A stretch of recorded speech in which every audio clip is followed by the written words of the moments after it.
గౌరవ సహచర మంత్రివర్యులు పొంగులేటి శ్రీనివాసరెడ్డి గారికి, పొన్న ప్రభాకర్ గారికి, అలాగే సూర్యకక్క గారికి, వాకటి శ్రీహర్ గారికి, బలరాం నాయక్ గారికి, మీడియా మిత్రులందరికీ నమస్కారం.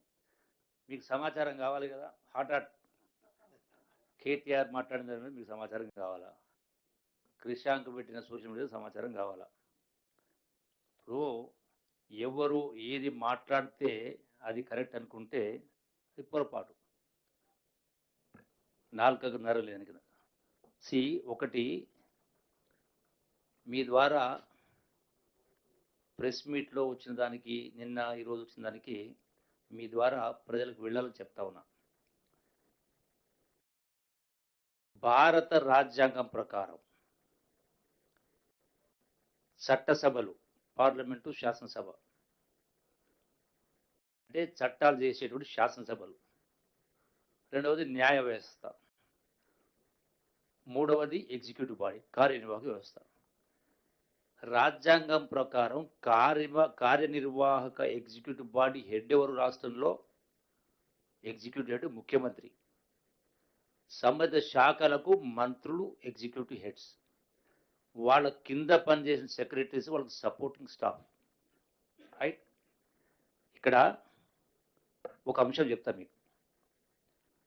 గత ప్రభుత్వ హయాంలో ఈ యొక్క లిక్కర్ బాటిల్స్ పైన ఉండేటువంటి క్యాప్ అనేటువంటి హోలోగ్రామ్స్ ఏవైతే ఉంటాయో అది 2013లో, అంటే 21 ఆగస్టు 2013లో ఒక కంపెనీకి ఆ హోలోగ్రామ్స్ కాంట్రాక్ట్ ఇచ్చింది. 2014లో వచ్చినటువంటి టీఆర్ఎస్ ప్రభుత్వం 1వ తారీఖు జూలై 2014 నుంచి 2019 వరకు అదే కంపెనీకి అగ్రిమెంట్ చేసి కంటిన్యూ చేసింది. 2019లో అగ్రిమెంట్ టర్మ్ అయిపోయింది. ఆ తదనంతరం అంటే 2019 నుంచి 2023 ఈ ప్రభుత్వం వచ్చే నాటికి నామినేషన్ పైన ప్రతి సంవత్సరం ఎక్స్టెన్షన్ ఇచ్చుకుంటూ పోయిన, టెండర్ పిలవకుండా.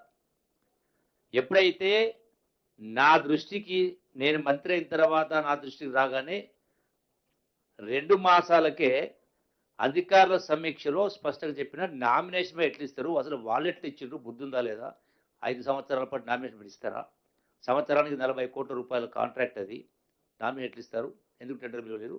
సో కాబట్టి ఇమ్మీడియట్గా దానిపైన చర్యలు తీసుకోమని 2 సమీక్షలు చెప్పడం జరిగింది. సమీక్షల్లో చెప్పిన తర్వాత కూడా స్పందన లేని సందర్భంలో నేను మళ్ళీ రైటింగ్లో 13వ తారీఖు ఆగస్టు 2024, అంటే కరెక్ట్గా 1 సంవత్సరం 2 మాసాలు అవుతుంది, లెటర్ పంపించినాం. తర్వాత 24 సెప్టెంబర్ 2024లో మళ్ళీ నోటు పంపించినాం, ఎందుకు చేయట్లేదని. మళ్ళీ 27 సెప్టెంబర్ 2024లో మళ్ళీ కూడా నోటు పంపించినాం. అట్లాగే 17 అక్టోబర్ 2024లో మళ్ళీ కూడా వాళ్లకు నోటు పంపించి రిమైండర్ పంపించినాం. మళ్ళీ 9 డిసెంబర్ 2024లో కూడా పంపడం జరిగింది. అంటే ఏమని చెప్పినాం, ఏదైతే ప్రపంచంలో బెస్ట్ టెక్నాలజీ అవుతుందో ఆ టెక్నాలజీని ఐడెంటిఫై చేసి expression of interest, EOI, expression of interest చేసి టెక్నాలజీ ఐడెంటిఫై చేసి ఆ టెక్నాలజీ ప్రకారం టెండర్ పిలవండి అన్నాం. దానికి సంబంధించి ఆ కమిటీ ఏర్పాటు చేయడం జరిగింది. ఆ కమిటీకి చైర్మన్గా ప్రిన్సిపల్ సెక్రటరీ రిజ్వీని ఏర్పాటు చేసినాం. అంటే దగ్గర ఆల్మోస్ట్ 1 సంవత్సరం 4 మాసాలు 3 మాసాలు అవుతా ఉంది. కమిటీ చేసిన తర్వాత కమిటీ మీటింగ్లో పెట్టలేవాడు, కాలయాపన చేసిండు. నా నోట్స్ రెగ్యులర్గా పోయిన తర్వాత 4-5 పర్యాలు రిమైండర్స్, నోట్స్ ఇచ్చిన తర్వాత, అంటే ఆదేశాలు, మంత్రిగా నా బాధ్యత. ఆదేశాలు ఇచ్చిన తర్వాత వాళ్ళు స్పందించలే. చివరికి స్పందించి వాళ్ళు ఏదో ఎక్స్ప్రెషన్ ఆఫ్ ఇంట్రెస్ట్ ఒక టెండర్ పిలిచింది. ఆ టెండర్కు స్పందనగా సుమారుగా 23-4 అప్లికేషన్ వచ్చినాయి. వచ్చి కూడా సుమారుగా 4-5 మాసాల పైన దాటిపోయింది.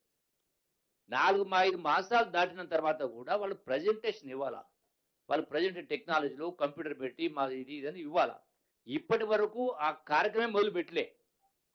అంటే ప్రభుత్వం అంటే మంత్రి అంటే ప్రభుత్వం, చట్టం ప్రకారం, యాక్ట్ ప్రకారం, రూల్స్ ప్రకారం డైరెక్షన్ ఇచ్చి ఆదేశాలు ఇచ్చిన తర్వాత స్పందించకపోయిన సందర్భంలో దీనివల్ల గతంలో మనం చూసినాం.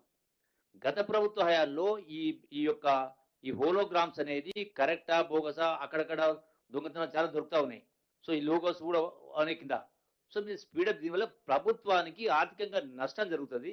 ఎందుకు ఆలస్యం చేస్తామని చెప్పిన ఇన్ని సందర్భాలు చెప్పిన తర్వాత కూడా ఈనాటికి కూడా చర్యలు తీసుకోని కారణంగా ట్రాన్స్‌పరెంట్‌గా చేయమని చెప్పినాం. దానికి కమిటీ చైర్మన్ ఆయన్నే. నేనన్నాను కదా! కేటీఆర్ మాట్లాడుతూ, ఇంకొకరు మాట్లాడుతూ అది నిజాయితీ గల అధికారని. మరి ఆ నిజాయితీ గల అధికారికే నేను ఇచ్చిన గదా! చైర్మన్‌గా. అతను వద్దని చెప్పలేదు గదా! అతనే చేసినా గదా!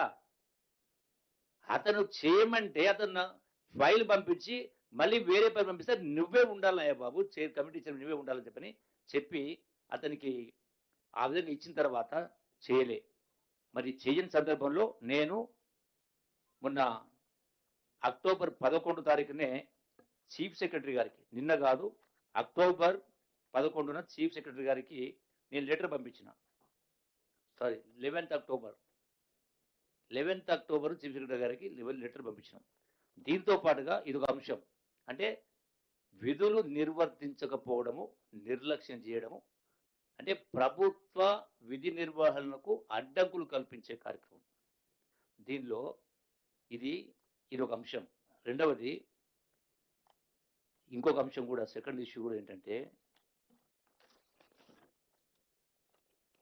తర్వాత డిస్టిలరీకి సంబంధించి కూడా ప్రభుత్వం అంటే మంత్రికి రూల్స్ ప్రకారం చట్టం ప్రకారం అధికారం.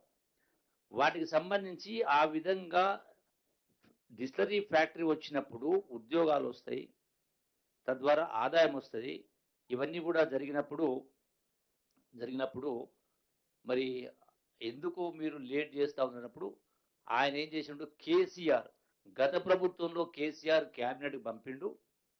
మీరు కూడా క్యాబినెట్‌కి పంపండి అని దానిపైన అధికారి రాసినప్పుడు ఆ గత ప్రభుత్వంలో కేసీఆర్ ఏం పంపిండో ఫైల్స్ పంపమని అడిగినాం.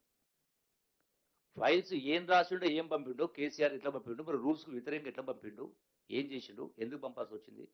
అంటే ఆ ఫైల్స్ కూడా రాలే. ఫైల్స్ కూడా పంపలే. ఈ రోజు దాకా పంపనప్పుడు మరి చీఫ్ సెక్రటరీ గారికి పంపడం జరిగింది. దానికి చీఫ్ సెక్రటరీ గారికి నోట్ ఇవ్వడం జరిగింది. అందులో మెన్షన్ చేయడం జరిగింది. మరి దానికి కూడా రియాక్ట్ కాల. అట్లాగే ఇంకా కొన్ని విషయాలలో కూడా రాష్ట్ర ప్రభుత్వానికి బిస్లరీ కంపెనీస్ వాళ్ళు అప్లై చేసుకున్నప్పుడు వాళ్ళ యొక్క కంపెనీకి లీజ్ లైన్స్ ఉన్నప్పుడు లీజ్ లైన్స్ ఎక్స్టెండ్ చేస్తారు. లీజ్ లైన్స్ ఎక్స్టెండ్ చేసే రూల్ ఉంది. చెయ్యని కారణంగా ఒక్కటే కంపెనీ ద్వారా నెలకు 23 కోట్ల రూపాయలు 10 మాసాలకు 230 కోట్ల రూపాయలు రాష్ట్ర ప్రభుత్వానికి నష్టం జరిగింది.